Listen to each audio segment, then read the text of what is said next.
Push press, you need the kettlebell rack. So how do we get it to rack position from the floor? You guys should know, you were just doing it with me for 6 minutes. Clean it, rack position, okay? We're gonna start on the right side, then I'll move over to the left side. Again, nice closed grip on the handle, holding the inside of the handle, elbow in at your side, kettlebell in, hand at your chest, okay? The push press, there's two parts to it. There's the press, which is outward, up overhead, straight arm, palm facing forward.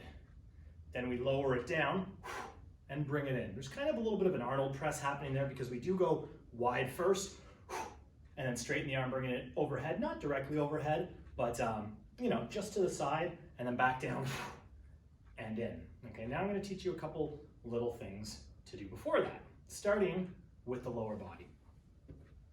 The point of a push press and using your legs for that push before your press, well, there's two major reasons why you would do that. Number one, if you're trying to lift heavier weight. If you just stand here like this and do a shoulder press,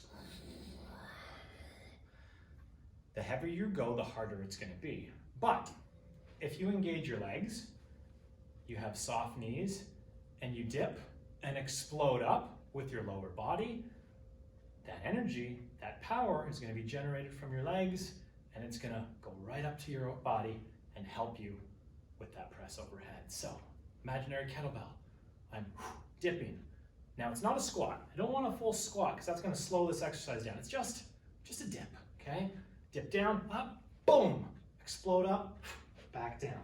Again, dip, up, boom, explode, back down. That's part one. Part two is dipping again a second time when you catch that kettlebell, so you're not putting unnecessary strain on certain parts of your body. So dip, press, I'm locked out right now, I'm gonna bring it down, catch it, and relax. So 2 dips right there. Dip 1, press, dip 2, as I catch. Now, the clean and jerk is kind of a combination of those two, but we're gonna get into that exercise at another time, okay? I don't want brain overload right now. So let's pick it up and try it. Push press with the kettlebell. So I'm gonna do a dead weighted clean this time. Here I go. I'm in position. All right. Slight bend in my knees. Up, press, back down, and catch. This is very light for me, so I'm gonna put that down, and I'm gonna go grab a heavier kettlebell.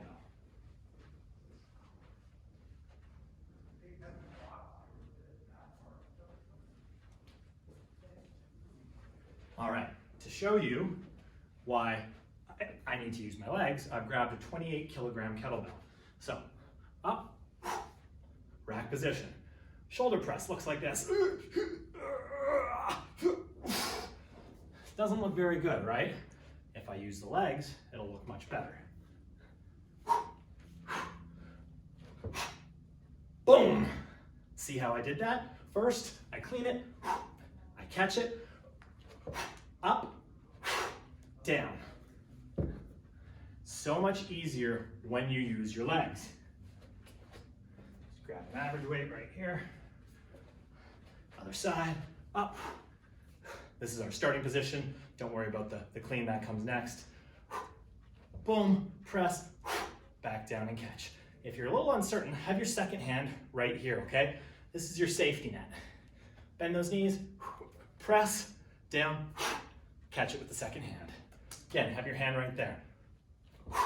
Down, catch it with your hand. One more time. Down, catch it with your hand. So that is the push press. If you're just starting off, your weight's kind of heavy, you might not need to do those push presses, you probably could.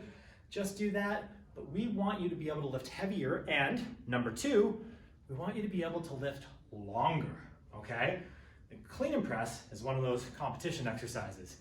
If you're doing clean and presses and you're not using your legs, you're not doing that push press, your shoulder, your arm is going to get freaking tired fast. You need to be using those legs as much as you can. So push press is good for 2 things. 1, lifting heavier weight. 2, doing the exercise longer. Remember, hold the inside of the handle kettlebell is in nice and tight. Have your other hand right here on that handle in case you need to use it, okay? You can even use it for the press if need be. Now, let's just move right into the clean and press because we were already doing it, okay? So kettlebell right here in front of us. I'm going to swing it into that cradled arm position, clean, and then push press and down. Again, catch it, up and down. Again,